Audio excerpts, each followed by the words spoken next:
YTN 라디오 이동현 뉴스정면승부 4부 시작합니다. 매주 화요일 스튜디오를 법정으로 순간 이동시켜주는 두 분, 박지훈 변호사, 김윤우 변호사, 어서 오십시오. 네, 안녕하세요. 박지훈입니다. 김윤우 변호사는 도로에 갇혀 있네요. 교통이 상당히 오늘 막히네요. 예, 네. 제가 봤을 때는 오늘 방송 끝날 때까지 못 올 것 같습니다. 돌아가라는 게 안 낫겠어요.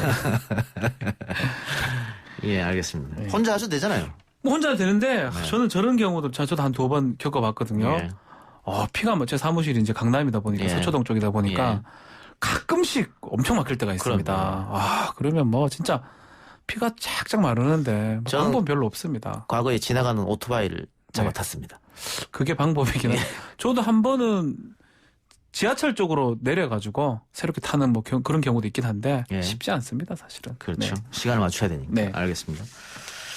법무부가 검언 유착 사건과 관련해서 검찰총장은 좌고 우면하지 말고 신속히 수사 지휘를 이행하라. 이 그렇죠. 윤석열 총장 입장 발표가 안 나오니까 다시 한번 압박에 나섰다 이렇게 보면 되겠네요. 조금 정리를 해드리면 예. 검언 유착 관련해서 수사 지휘를 내렸어요. 수사 지휘 주요한 내용은 뭐냐면 전문 수사 자문단 중단하고 예. 그 개입하지 말고 보고만 받아라. 예. 검찰총장은 그렇게 예. 얘기를 하니까 그날 전문 수사 자문단은 중단을 했는데 대검에서 검사장 회의를 열어가지고 뭐 특임 검사 얘기도 하고 또 이렇게 좀 근데 그거를 입장을 표명을 안 했습니다. 아직 검찰총장이 윤석열 총장이 그런 상황에서 두 번째 법무부에서 더 생각하지 말고 지시했던 거 따르라. 자고 오면 말 그대로 더 이상 생각하지 말라는 거거든요. 그렇게 지시가 낸 그런 상황입니다. 근데 윤석열 총장의 선택지가 많지는 않잖아요. 선택지가 하나 정도 같아요, 저는. 뭐 수용이냐. 예. 수용 아니면 불수용이라면 특임 검사 부분이거든요. 아니 불수용하면은 그 자리에 있지는 못할 것 같은데. 그렇죠. 그래서 예. 선택지가 저는 근데 없어 보이는데. 어떤 선택을 해도 논란은 될 것 같고 네. 후폭풍은 있을 것 같고요. 없어 보여요, 선택지가. 지난주 검사장 회의가 있었는데 자 이게 취합해서 의견이 나왔죠? 그렇죠. 일단 검사장 회의라는 거는 없습니다. 예. 부장단 회의는 뭐 있을 수가 있는데 검사장 회의가 법령이 존재하지 않는 것이죠. 법적인 효력도 없을 뿐더러 그것을 해가지고 무슨 효과가 발생하지 않는데 일단은 검사장 회의를 열었고요. 검사장 회의는 3가지 정도 결론을 냈어요. 예. 첫 번째로는 그 전문 수사 중단하는 건 맞다라고 얘기하면서 법무부 장관이 이렇게 지휘하고 이런 것들은 좀 부당한 개입이다, 위법하다라고 하면서 일단은 뭐 특임 검사라든지 이런 걸 통해서 해결을 해야 된다라고 결론을 냈는데 이제 좀 이상한 게 하나 있어요. 예. 대다수 또는 공통된 의견이다 이렇게 됐습니다. 이게 어떻게 보면 공문과 비슷한 거지 않습니까? 언론에 배포한 거기 때문에. 그렇죠. 근데 거기에다가 대다수의 의견, 공통된 의견. 그리고- 과연 몇 명이 의견을 했는지 그리고 그런 부분이 있어야 되는데 없었어요. 법조인들이잖아요. 예. 법조인들은 말 하나하나가 되게 중요하거든요. 예. 과반이면 100명 중 과반이면 51명입니다. 예. 반이면 50이고요. 예. 대다수는 뭡니까? 제가 뭐 변호사 생활을 하면서 대다수라는 용어를 쓰진 않거든요. 저도 처음 본 것 같습니다. 대다수면 뭐 70% 대다수입니까? 예. 90% 대다수입니까? 예. 그런 어떤 좀 애매한 용어를 발표를 하고 공문에 썼다라는 거는 그거 자체가 조금 또 문제가 되지 않을까 생각이 예. 듭니다. 그래서 일각에서는 반대 여론도 상당히 많지 않았느냐. 윤석열 총장이 그렇죠. 지금 무리하고 있다. 이런 여론도 많지 않았느냐. 이런 얘기가 있는 것이죠. 또 검사장 중에서는 이게 좀 문제가 되는 거 아니냐. 또 이제 평검사들, 부장 이하 평검사들 중에서도 계속 저렇게 하는 게 맞느냐. 뭐 이런 어떤 검찰청 내에서도 좀 여론이 있는 게 아닌가 이렇게 해서 분석을 하고 있는 상황입니다. 예. 어쨌든 총장이 내 측근에 관련된 일이기 때문에 개입하지 않겠다고 했다가 개입한 모양새이기 때문에 그렇죠. 또 이게 피의자가 요청한 걸 받아줬지 않습니까? 다 이상하죠. 예. 2가지가 다 이상한 거예요. 한동훈 검사장 같은 경우는 뭐 최측근임은 뭐 다 뭐 검찰 내에서도 아는 사실이고 밖에서도 이미 알려진 사실입니다. 예. 더더군다나 변호사인 저도 잘 모르는 비공개 예규를 통해서 전문 수사 자문단을 소집 요청했던 것. 이거 자체도 사실은 좀 논란이 되는 겁니다. 이걸 요청하는 거는 수사팀하고 지휘팀하고 의견이 좀 충돌됐을 때 그것을 좀 해결하는 차원에서 하는 게 일반적이었는데 이번에는 피의자가 직접 이걸 요청했거든요. 예. 뭐 변호사를 통해서 하긴 했지만 예. 그거 자체도 검찰 내부에서는 저게 맞냐. 너무 봐주려고 측근을 저렇게 검찰총장이 하는 게 아니냐라는 의견이 있는 게 사실입니다. 예. 그것 때문에 결국은 장관이 수사지휘권을 발동한 거 아니겠어요? 장관이 뭐 검찰총장 나가려고 한 게 아니에요. 사실은 그런 어떤 부당한 부분, 사실 모든 재판도 마찬가지입니다. 예. 만약에 제가 제 친한 사람을 재판한다 그러면 기피라든지 제책이 됩니다. 또 검사도 마찬가지고요. 본인이 너무 친한 사람이 개입이 되면 조사가 제대로 진행될 수가 없잖아요. 예. 그런 것들의 어떤 일환으로 좀 봐야 되는데, 그래서 법무부 장관이 수차례 이제 지시를 한 그런 상황이고, 뭐 사실 수사지휘권 이렇게 행사하는 게 저는 뭐 바람직하다고 보지는 않습니다. 15년 전에 천정배 장관이 했었고, 예. 그때 좀 뭐 논란이 있었긴 사실입니다. 그래도 이게 있긴 있어도 드러나지 않는 이유는 딱 하나예요.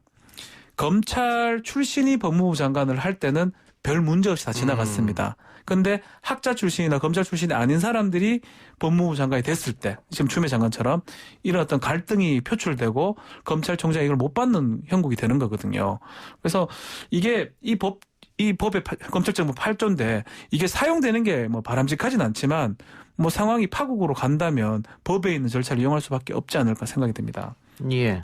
아까 잠깐 얘기 나왔습니다만 이 검사장 회의의 요약본이 아니고 전체 회의록을 공개할 필요가 있다 이런 얘기도 있던데 어떻게 보십니까? 사실은 이 회의가 법적으로는 의미가 없는데, 그 법적으로 의미가 없는데 계속 이게 여론에 나오고 있어요. 예. 특히 대다수의 공통된 의견이다. 이거는 법적으로 아무런 의미가 없습니다. 대다수는 예. 51%입니까? 99%입니까? 80%입니까? 알 수가 없는 거거든요. 이렇게 공문식으로 발표가 될 바에는 지금 말한 것처럼 아예 그 안에서 속기록 같은 걸 막 했을 겁니다. 안에 내용이 전체 다 공개되는 게 오히려 타당하다라는 의견도 있습니다. 예. 특임 검사 이야기도 나오고 있던데 이거 처음에 추미애 장관이 수사지휘권을 발동할 때 최강욱 열린민주당 대표 그리고 또 모 시사평론가 이런 사람들이 네.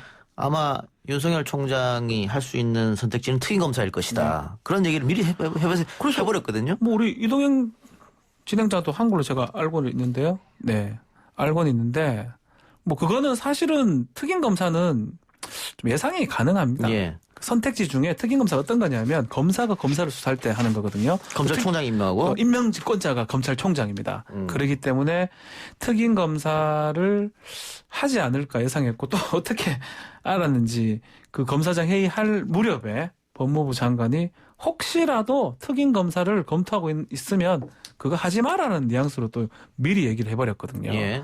아마도 뭐 거의 다 예상했던 어떤 수순이 아니었나 이렇게 보입니다. 알겠습니다. 자, 이쯤에서 지금 원효대교에 있는 김윤우 변호사를 네. 연결해 보도록 하겠습니다. 안녕하십니까. 예, 죄송합니다. 예. 그 차 돌려서 다시 돌아가시기 바랍니다. 죄송합니다. 지금 어차피 늦었으니까. 예.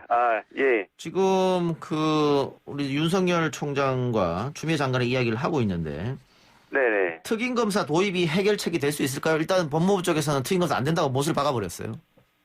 특임검사, 저는 어떻게, 검사들이 뭐라고 하느냐면 지금 강요미수라는 뭐 별거 아닌 범행 아니냐. 그런데 예. 왜 법무부에서 이렇게 일을 키우느냐 그러더라고요. 예. 근데 그렇다면 별거 아닌 범행에 검사를 벌써 몇 번 바꾸냐 이거죠. 감찰부 보내라니까 인권부 보내고 또 거기서 거쳐가지고 형사 1부까지 벌써 3군데인데 특임검사까지 하면 벌써 4번 아닙니까? 예. 이게 벌써 몇 번째입니까? 검사 바꾸는 게. 저는 좀 잘 이해가 안 되고요. 특임검사는 해결책이 좀 되게 어렵지 않나 그렇게 생각이 듭니다. 결국은 뭐 원하는 결과가 나올 때까지 검사를 계속 바꾸는 뭐 요새 유행하는 말로 인디안 기우제식의 검사 바꾸기가 되지 않을까 싶은데요. 그렇게 하면은. 그러면은 지금 서울중앙지검이 계속 수사를 맡아야 된다 이런 말씀이십니까? 네, 그렇죠. 수사에 뭐 지금 윤석열 검사장이 옛날에 조용건 중앙지검장이 수사하지 말래도 자기가 결재도 안 받고 영장을 쳤던 것처럼 수사하면서 자료를 직접 본 사람의 소신을 좀 지켜줄 필요가 있지 않겠습니까? 예. 그 검찰의 독립성을 보장하라는 게 그 수사를 담당하는 검사의 공정성이나 소신을 보호하라는 것이지 검찰총장이 원하는 때까지 마음대로 검사 바꾸라고 있는 게 아니거든요. 예. 예, 그래서 저는 특임검사는 좋은 해결책은 아니라고 생각합니다. 알겠습니다. 그리고 다음 주제 하나만 여쭤보고 전화 인터뷰를 마치죠. 자, 법원이 손정우에 대한 범죄인 인도 요청을 거부했습니다. 그런데 법원의 네. 결정에 대한 후폭풍이 상당하고요. 관련해서 뭐 맞습니다. 국민청원도 올라간 상태입니다. 이 네네. 판결 뭐 김윤희 변호사도 판사 출신이니까 이 판결 어떻게 생각하십니까? 일단 법원은 범죄인 인도법 7조하고 구조만 보고 일단은 범죄인이 대한민국 국민이니까 또 범죄 대부분이 대한민국 영역에서 범한 경우니까 이제 일단은 안 보내주는 쪽에서 생각을 한 것 같고요. 예. 예, 국제적인 범죄나 이런 거는 별로 고려를 안 한 것 같은데 지금 이후로 언론에서 거론되는 내용들을 보면은 지금 미국 교도소 가면 위험할 수 있다 이런 주장은 배척을 했지만 디지털 성범죄를 근절하는 데 있어서 우리나라에서 손정호 씨가 수사를 받는 게 매우 필요하다. 이런 얘기를 했어요. 그다음에 범죄인의 국적을 가진 한국이 주도적인 형사처벌을 하고 운영자의 신병 확보를 할 필요가 있다 이런 말을 했거든요. 예. 그런데 이 범죄 수사의 신원 파악은 손정호 씨가 뭐 만나는 대면범이 아니라 전부 다 전산으로 이루어졌고 IP 추적이나 암호화폐의 전산적 흐름이 중요한 것이기 때문에 이걸 꼭 국내에서 수사하는 게 필요하다 이런 말에 대해서도 상당 부분 의문을 일으키고 있고요. 예. 그다음에 그 범죄 수익 은닉 규제에 관한 법률을 우리나라에서 수사한다고 했을 때도 우리나라는 아직 암호화폐가 범죄 수익 은닉에 해당되는지에 대해서 아직 실무례가 확립되지 않았고 거기에 대한 형사처벌이 미국과 비교해서도 굉장히 낮거든요. 미국은 이거가 법정 상한이 제가 알기로는 최대 20년 징역이 가능한데 3건이면은 그쪽에선 최대 60년까지 처벌이 가능한데 우리나라는 지금 5년 이하의 징역으로 규정돼 있고 경합법이면 2분의 1만 가져가니까 7년 6월 이하의 징역을 처할 수 있어서 법정형 차이 자체가 매우 크거든요. 그래서 사실은 이 국제적인 범죄에 대해서 우리가 그렇게 단호하게 잘 처단할 수 있으니까 무조건 못 내준다고 한 것에 대해서 많은 분들이 우려를 하고 계신 것 같습니다. 그리고 그 수사를 대부분 지금 경찰이나 검찰에서는 적어도 그 성착취 영상물에 대한 수사는 이미 다 끝났다고 예. 했거든요. 신원 파악이나 예. 그런 부분에 있어서 수사가 뭐가 더 필요하다는 건지 이 재판 이유에 대해서 납득 못 하시는 분들이 많으신 것 같고 저도 좀 의아한 부분이 많이 있습니다. 알겠습니다. 오늘 인터뷰 감사하고요. 죄송합니다. 예, 아이고. 예, 안 오셔도 됩니다. 예, 죄송합니다. 예. 네, 들어가겠습니다. 예, 지금까지 김윤호 변호사였고요. 네.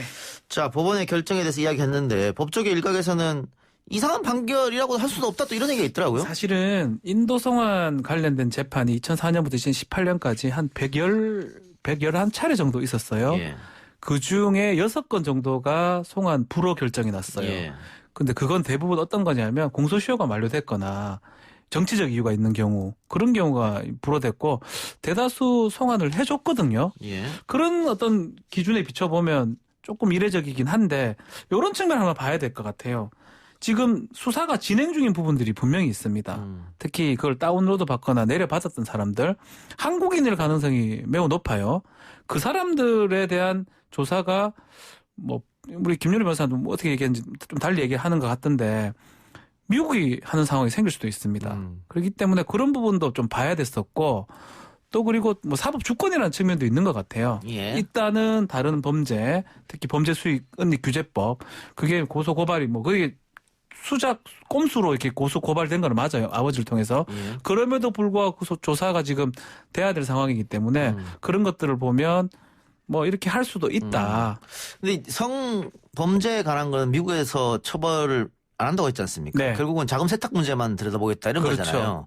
그러니까 뭐 우리 법원에서 이미 그거는 한국에서 처벌을 다 받았고 그렇죠. 나머지 부분은 한국에서 수사하는 게 맞다. 그런 결정을 내린 거죠. 근데 사실은 우리 국민들이 왜 이걸 하느냐 하면 양형의 차이가 나서 그러는 겁니다. 예. 미국 같은 경우는 어느 정도냐 하면 뭐 방송국 사장인가 이 사람이 아동 음란물을 다운로드 받았는데 한 50차례 정도 다운로드 받았어요. 1000년 받았습니다. 실형. 한 개당 20년입니다. 예. 근데 이 사람이 만들었어요. 예. 만든 사람이 1년 6개월 나왔거든요. 예. 그러니까 미국하고 한국하고 차이가 너무 나다 보니까 국민들 입장에서는 야, 이게 말이 되나? 이렇게 하는 건데 그것도 말이 되나? 이렇게 얘기하지만 정해진 양형 기준이라는 게 또 있기 때문에 법원에서는 또 어쩔 수 없는 측면도 충분히 있다. 그게 좀 잘 됐다는 건 절대 아니고요. 근데 네. 이 손정우가 만드는 게 문제가 더 큰 게 뭐냐면은 피해자 대부분이 미성년이고 네. 영유아도 있더라고요. 그렇죠. 그래서 아마 국민들이 더 분노하는 게 아닌가 네. 그런 생각이 듭니다. 알겠습니다. 다른 이야기 해보죠. 끔찍한 10대 청소년들의 폭행 사건이 발생했는데 사건 개요부터 설명해 주시죠. 이게 인천의 부평구에 있었던 일입니다. 중학생 5명이 초등학생 2명을 폭행하고 뭐 가혹행위를 했던 사건인데 지난 2일에 했던 사건이거든요. 예. 중학교 1학년생 B양입니다. 이 B양이 어머니하고 뭐 통화한 다음에 좀 자기가 기분이 나빠서 그런지 다른 초등학교 A양하고 6학년짜리 피해자 C양을 불러서 특히 A양한테 어떻게 했냐면 자기 얼굴 좀 때리라고 한 다음에 자기 일부러 손을 갖고 때리게 합니다. 한 다음에 정당방위라 하면서 B양이 A양 얼굴을 10차례 정도 가격을 해버립니다. 또 다리를 걸고 넘어뜨리고 무릎을 꿇리는 가혹행위도 실시했고요. 또 C양 같은 경우도 저항을 하니까 남학생 한 3명하고 같이 집단으로 폭행을 했고 C양 같은 경우는 턱을 맞아가지고 순간적으로 기절을 했고 기절 후에도 폭행이 계속되었던 걸로 나타났습니다. 근데 폭행에 가담한 학생들이 이제 14살이다. 그렇죠. 중학교 1학년생이고 피해 아이는 초등학교 6학년 13살이고 만으로 하면 11, 12세밖에 안 되는 그렇죠. 아이들인데 더 충격적인 것은 성매매를 요구하기도 했다. 예. 이건 뭐 다른 또 D양입니다. 여자 학생들이 많은데 D양이 C양 초등학생 6학년 C양한테 폭행을 멈춰달라고 얘기하니까 그러면 네가 성매매를 해서라도 돈을 벌어 와라. 아이고. 그러면 풀어주겠다라고 예. 이야기를 했고 한 2시간 30분 정도 폭행을 계속 하다가 가혹행위 정도 하다가 이 가해자 B양이 이제 재미없다고 말하면서 끝이 났고요. 뭐 그렇게 이제 가혹행위는 끝났습니다. 이제 재미없다는 말은 뭡니까? 2시간 반 동안 폭행했는데 재미로 놀이로 생각했다는 겁니까? 그렇죠. 아주 가혹행위 하는 것 자체도 이게 자신들의 일종의 어떤 일탈행위, 일종의 유희, 쾌락으로 좀 본 것 같습니다. 이게 지금 가해 학생이 14살이니까 네. 만으로 하면 12살쯤 될 겁니다. 13살쯤. 그렇죠. 그러면은 결국은 촉법 또 그 얘기 할 수밖에 없는 거예요. 소년법상에 그러니까 내가 잘못을 저질러도 처벌받지 않는다는 걸 알지 않습니까? 아이들이. 나이가 이제 다시 뭐 청취자분들 이제 거의 다 알 겁니다. 예. 소년법 기준, 형법의 기준은 14세고요. 만 14세. 고등학생 정도로 됩니다. 중3이나. 그리고 12세가 촉법 기준이 됩니다. 예. 지금 이 친구들 다 촉법 소년이 예. 될 거예요. 12세에서 14세 사이의 소년법 적용 대상자는 형사처벌 받지 않고요. 예. 소년법상의 보호처분이 답니다. 예. 그러다 보니까 수사기관에 갔을 때 간혹 다 그렇다는 건 아닌데 저 촉법이에요. 경찰 형사한테. 저 뭐 하지 마세요. 라고 하는 친구들이 꽤 있다고 하고 지금 이 중학교 1학년 학생들은 촉법 소년일 가능성이 높고요. 나이상 봤을 때. 그렇다면 그런 것들을 알고 행동했을 가능성이 높지 않을까 이렇게 보입니다. 예. 자꾸 이 범죄 수위가 높아지고 나이는 어려지고 이런 것도 네. 다 1억 관련된 게 아니나 싶은데 그래서 만 12세로 낮춰야 되는 게 아니냐. 그렇죠. 14세가 지금 기준이거든요. 예. 12세로 낮추지 않아. 다른 일반 법에 따라서는 외국 법에 따라서는 12세로 하는 나라도 꽤 있고요. 12세면 이제 있습니다. 초등학교 딱 졸업할 초등학교 기준이에요. 기준으로 초등학교 하는 기준에서 거죠. 예. 근데 이게 14세 이거 예전에 만들 때가 언제였냐면 거의 제정형법 시절이거든요. 예. 1960년, 50 몇 년도입니다. 그때만 해도 이렇게 막 발육상 상태가 크지 않기 때문에 뭐 초등학생 정도, 그때는 뭐 국민학교 뭐 이런 거였겠죠. 그 정도면 중학교 된다 하더라도 아이라고 이제 봤는데 저희 애만 해도 중3인데 저보다 훨씬 크거든요. 예. 덩치가. 예. 이제 발효 상당히 큽니다. 예. 뭐 이런 말이 좀 그렇지만 뭐 하고 싶은 일을 다 할 수 있어요. 뭐 정보도 과거보다 훨씬 많이 훨씬 알고 많고요. 있고. 뭐 예. 인터넷이나 이런 온라인 매체를 통해서 거기에다가 육체적 어떤 발달 상황도 상당히 발달해 있기 때문에 그 나이 부분도 좀 바꿔야 되는 게 아니냐 이렇게 논란이 되고 있는데 계속 이렇게 흉폭한 범죄들이 일어난다면 그런 논란이 현실화될 가능성이 좀 크지 않을까 생각이 듭니다. 전 피해 아이들은 지금 어떤 상태입니까? 지금 그 피해 학생들이 초등학생 2명인데 얼굴을 좀 많이 다쳤다 그러고요. 2시간 반을 폭행을 했다고. 근데 이제 아주 강하게 때린 것 같지는 않습니다. 아주 지금 가혹행위 하는 폭행 정도로 보여요. 예. 중상은 아닌 것으로 지금 보이고 다만 지금 뭐 성매매 그 부분은 가해 학생들이 지금 부인을 하고 있어요. 그리고 또 약간의 어떤 사건이 조금 말이 좀 다르기 때문에 사건 경위를 경찰에서 정확하게 지금 파악하고 있는 그런 상황입니다. 그런데 아까 우리가 뭐 촉법 이야기를 했습니다만 결국은 처벌받지 않겠네요. 이 친구들도. 형사처벌이 안 되겠네요. 그래서 말고 보호처분을 받겠죠. 보호처분은 뭐냐면 1호부터 10호까지 있는데 예. 가장 강한 10호 처분이 소년원 송치거든요. 예. 소년원도 교도소가 아니에요. 그냥 보호할 수 있는 그런 기관이거든요. 예. 그래서 뭐 1호나 2호 처분 같은 경우는 그냥 가정으로 돌려보내는 경우도 있어요. 그러니까 사실상 형사처벌은 면제된다고 봐야 되겠죠. 피해자들은 누구한테 호소합니까, 억울함을? 그래서 문제인 거예요. 예. 이렇게 어린 친구들이 14세 미만자가 이렇게 범죄를 저질렀을 때 뭐 민사소송을 할 수는 있어요. 한다 예. 하면 부모들한테 하겠죠. 근데 그럼에도 불구하고 그 어떤 회복 자체가 예. 민사로 하는 거하고 형사로 하는 거 차이가 많이 나는데 보호처분으로 막 이렇게 돌아온다 그러면 피해자들은 그 피해가 더 2차 피해가 된다라고 보는 경우가 많습니다. 예. 그래요. 이 건 같은 경우 어쨌든 연령은 좀 다른데 중학생하고 네. 초등학생이었으니까 최근에 학교 폭력도 상당히 문제가 많이 되지 않습니까? 같은 그렇죠. 연령에서 네. 뭐 소위 말하는 왕따를 시킨다든가. 그럴 때 어떻게 해야 돼요? 학교 폭력들이 발생을 했을 때 사실은 이것도 소년법 대상이긴 한데 예. 지금은 학폭위가 이렇게 존재를 하고 있습니다. 학교 내에서? 예, 학교 폭력 자치 대책위원회가 있는데 학폭위가 잘 운영되는 학교 같은 경우는 되게 이제 근원적으로 색출을 해내기도 하는데 어떤 학교에 따라서는 학폭위가 면죄부를 주는 구실을 또 하거든요. 가해자는 학교에 남고 피해자가 전학 가는 경우도 반대의 많더라고요. 경우가 꽤 있습니다. 예, 예. 그래서 이걸 운영하는 학교 당국에서 세심하게 좀 관심을 기울여야 되고요. 그래서 예.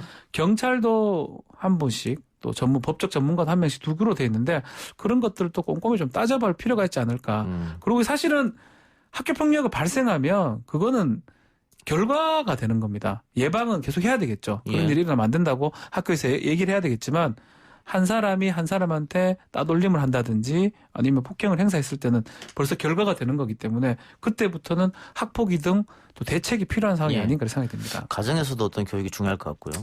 가정에서 교육이 중요한데 그렇게 얘기를 해도 뭐 예. 가서 따돌림하고 이런 것들은 또 반복되고 또 나쁜 게 인터넷, SNS 같은 게 있잖아요. 이런 것들이 학생들끼리 하면서 SNS상 따돌림도 하기도 근데 하고요. 뭐 그렇다고 다른 친구들이 다 가지고 있는데 휴대폰 안 사줄 수도 쓸 수 없잖아요. 거기다가 그 따돌림에 대해서 화가 나니까 현실상에서 폭력이나 폭언을 한 경우도 있고요. 하여튼 참 쉽지 않습니다. 박준 변호사 자녀 2명 아닙니까? 네, 중3짜리가 있고 초등학교 6학년이 있습니다. 사춘기네요. 뭐 둘 다 사춘기 같은데 네. 중3은 뭐 키가 커가지고 이제 뭐 통제가 안 됩니다. 그래, 알겠습니다. 이거 우리 청취하고 계신 분들 중에도 아이를 키우는 학부모가 많을 텐데 이런 얘기 나오면 걱정되죠? 걱정되죠. 우리 아이가 피해자일 수도 있습니다만 가해자일 수도 두 개 다 예. 가능해요. 가해자도 그렇죠? 될 수 있고 예. 피해자도 될 수 있고 둘 다 안 돼야 되겠지만 둘 다 안 돼야 되겠죠. 예. 가능성이 있기 때문에 불안하고 두렵죠. 걱정이 많습니다. 네. 그래서 예. 키우는 게 제일 어려워요. 예. 알겠습니다. 오늘 박준 변호사 이야기는 여기까지만 듣죠. 수고하셨습니다. 감사합니다. 오늘 저희가 준비한 방송은 여기까지고요. 저는 내일 이 시간 다시 돌아오겠습니다. 그냥 끝내지 않고 노래 한 곡 듣고 끝내죠. 예, 요즘 머리 아픈 일도 많은데 아스피린 들으면서 끝내겠습니다. 들어주신 여러분 대단히 감사합니다.